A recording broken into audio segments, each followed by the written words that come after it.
रुक कर लेते हैं चुनाव आयोग की प्रेस कॉन्फ्रेंस का। 3 राज्यों में चुनाव की तारीखों का होना है ऐलान। All the households to the voters 7 days before the date of poll, and the commission has directed all the chief electoral officers and the DOs that these slips are to be distributed only by the BLOs and they are not to be given to the political party workers. Besides the photo voter slip, the household, each household would also be given a voter guide brochure so that all the voters know which polling station and the location of the place where they have to go and the general guidelines of polling. As far as number of polling stations is concerned, Meghalaya has got 3,082 polling stations, Nagaland 2,187 and Tripura has got 3,214. Assured minimum facilities, all the DOs, the state government authorities and COs have made good efforts to ensure that assured minimum facility basic which we insist are drinking water facility, toilet facilities, ramps for the physically challenged vote, a standard voting compartment and providing adequate light and electricity connection. So that is being ensured. Similarly, there is a special arrangements have been made for the persons with disabilities so that they are facilitated for their voting purpose. As far as women voters are concerned, there would be separate queues for men and women electors. Men and women would be admitted into the polling station by turns. And voter assistance booths. Earlier the political parties were setting up their party booths to guide the voters. Instead of that, now we are setting as in earlier elections also, voter assistance booths will be set up for every polling locations, having a team of BLO official with the objective of facilitating the voters to locate their polling booths number, serial number of the voter. In order to facilitate and ensure secrecy of voting, the height of the voting compartment has been increased from 24 inch to 30 inch. That was done in earlier elections also. We are continuing with these 3 state elections also. As far as electronic voting machines are concerned and voter verifiable paper audit trail, that is VVPAT, the VVPAT, EVMs and VVPAT shall be used in all the polling stations in the 3 states of Meghalaya, Nagaland and Tripura. The first level check of EVMs and VVPATs has been completed as per the time schedule, and a 2-stage randomization of EVMs and VVPATs would now also be done. In the first stage, all the EVMs and VVPATs stored in the district EVM warehouses would be randomized by the district election officer in the presence of the representative of the recognized political parties for that assembly constituency wise allocation of the EVMs. The second randomization of EVMs and VVPATs would be done at the RO level before candidate setting of the EVMs and VVPATs for polling station wise allocation. This is done in the presence of general observer of the commission, contesting candidates or their agents. This process will be carried out after finalization of the contesting candidate. At this stage also, candidate or their agents would be allowed to check and satisfy themselves in every manner about the error-free functionality of the EVMs and VVPATs. On a pilot basis, VVPAT from one polling station in each assembly constituency would be randomly selected by the returning officer by the draw of lots in the presence of all candidates in the counting hall to count VVPAT paper slips for verification of the result obtained from the control unit. Thus, paper slip counting for one polling station in each assembly constituency would be undertaken in all the 3 states. That means 60 polling stations in each state would have counting of the VVPAT slip and match the result with that of the CU. As far as affidavits are concerned, we have directed all the ROs, because this is also a issue that many times the candidates are not filling the columns which are specified in the form number 26 in which affidavit is to be filed. So in the training instruction sessions also, we have asked the ROs to ensure that all the columns are filled by the contesting candidates. We have also told all the DOs that at the time of filing of nomination paper, the candidates would also have to file an additional affidavit in the prescribed format along with the no demand certificate from the agencies providing electricity, water, telephone and rent in case the concerned or the contesting candidate has been occupying any government accommodation during the last 10 years. So this affidavit, additional affidavit also has to be enclosed. As far as model code of conduct is concerned, the model code of conduct comes into force with immediate effect. All the provisions of model code would apply in the whole of Meghalaya, Nagaland and Tripura, and will also be applicable to all the candidates, political parties and the state government of Meghalaya, Nagaland. The model of code of conduct would also be applicable to the union government in as far as announcements, policy related issues for these three states. The Commission has made elaborate arrangements for ensuring the effective implementation of MCC guidelines. Any violation of these guidelines would be strictly dealt with the Commission. The government of the poll-bound state has also been directed through the concerned authorities to ensure that there is no misuse of official machinery or position during the MCC period. There would also be videography and webcasting of the and CCTV coverage of all the critical events, and the events for videography will include filing of nomination papers, scrutiny thereof, allotment of symbols, first level checking preparations, storage of EVMs, important public meetings, processions. CCTV would also be installed at important border checkposts and static checkposts for the interstate checkposts which are set up by the police department.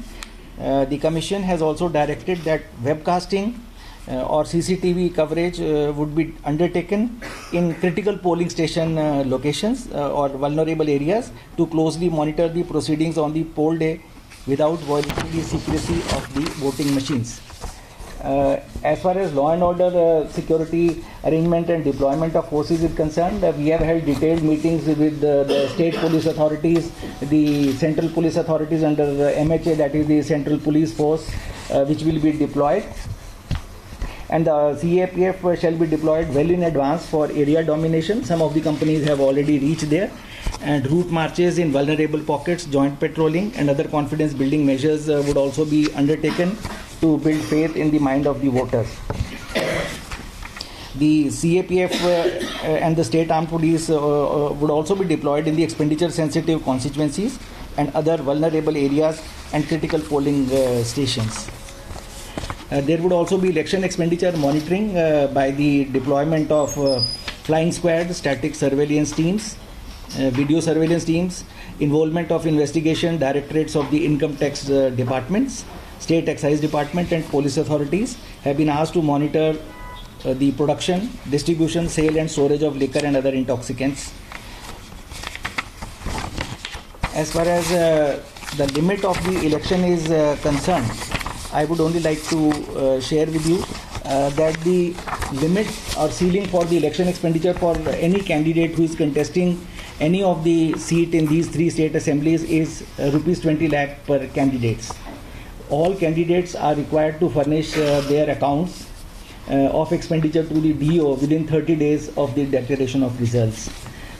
Similarly, the political parties are also required to submit the accounts of the expenditure incurred by them within 75 days of the completion of such elections. The CEO and the DO's office have been given suitable instructions for media engagement and similarly use of social media. We have discussed at length with all the DOs and the CEO has discussed with the ROs and the DOs. Paid news related issues, also the MCMC committees would be set up in each district, media certification and monitoring committees at district level, state level and commission level. Now the Commission has already issued exhaustive instructions as far as paid news are concerned, and those instructions will be strictly implemented. As far as systematic voters education and electoral participation, the sweep program, voter facilitation centers have been activated in all the districts of Meghalaya, Nagaland, Tripura to facilitate voters. Special campaign has been undertaken regarding the usage of VVPATs and VVPAT awareness starting from October 2017, because in these three states EVMs have been used for last 20 years, but the VVPATs are going to be used for the first time. Short awareness videos on VVPATs have also been developed and widely disseminated through cinemas, cable TV, social media, WhatsApp. And now, as far as deployment of observers is concerned, the Commission would be deploying an appropriate number of general observers, police observers, and the expenditure observers who would be acting as the eyes and ears of the Commission, and they would ensure that all the instructions of the Model Code of Conduct and the expenditure ceiling limits are complied with by all the contesting candidates and the political parties.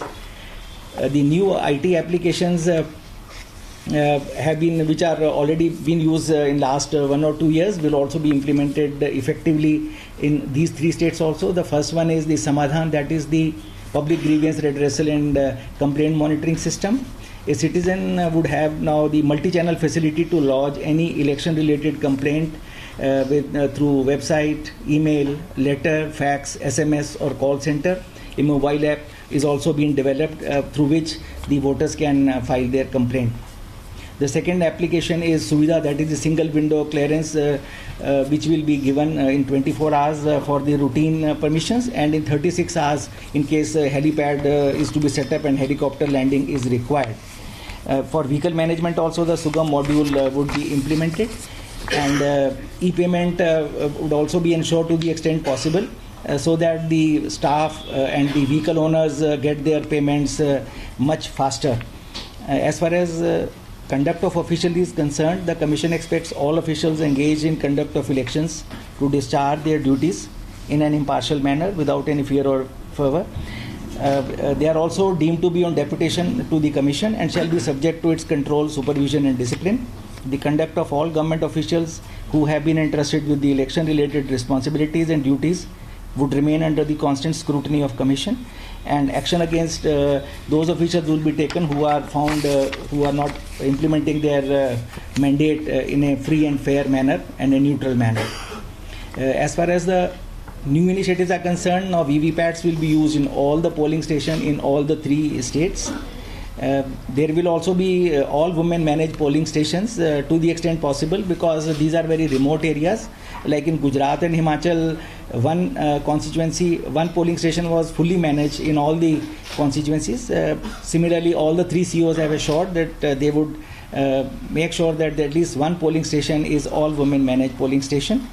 And as far as service voters are concerned, they will be provided the facility of electronically transmitted postal ballot paper ballot systems. That is, one way email would be sent to the record office and in turn to the unit office where the serving soldiers and the CAPF persons are there. Now, the point which you had said should be announced faster is the schedule of election. So I would share with you the schedule. The first is the election to the 3 states will be in 2 rounds. In the first round, the state of Tripura would go to poll. The date of issue of Gazette notification would be 24th January, Wednesday. The last date of nominations would be 31st January 18, that is Wednesday. Scrutiny of nominations would be on 1st February 18, Thursday. And last date for withdrawal of candidatures would be 3rd February, that is Saturday. Finally, the date of polling would be 18th February 2018, which is a Sunday. And the counting of the 18th February 2000. Tripura. And now coming to the other 2 states, Meghalaya and Nagaland. Should I repeat? For Tripura, I will say the first round Tripura elections would be held. Gazette notification 24th January 18. Last date of nomination 31st January. Scrutiny would be on 1st February 18. Withdrawal of candidate is up to 3rd February 18, Saturday. And date of polling would be 18th February 2018. Now coming to the second round of elections, it would be covering Meghalaya and Nagaland. Gazette notification would be issued on 31st January, that is Wednesday. Last date for nominations is 7th February 18, which is also Wednesday. Scrutiny would take place on 8th February, that is Thursday. and last date for withdrawal of candidature would be 12th February 18, which would be Monday. The date of polling would be 27th February, that is Tuesday. ये दोनों states में किसी को दोनों मेघालय नागालैंड हाँ, 27th February as far as Meghalaya and Nagaland are concerned. As far as counting is concerned, the counting would be conducted in all the three states on the same day, that is 3rd March 2018, which is Saturday. 3rd March for all the three states. And the date before which election would be completed would be 5th March 2018. So this is the schedule for the polling and counting of votes for the states of Tripura, Meghalaya and Nagaland. If there are any questions, you can ask the questions. Yes, you can. Now, Mr. Malhotra, you can please. Since this will be the first election when electoral bonds have been introduced by the government, Yes. this will be the first election that will test it on the ground. Do you really see that it will solve the purpose of transparency in election funding?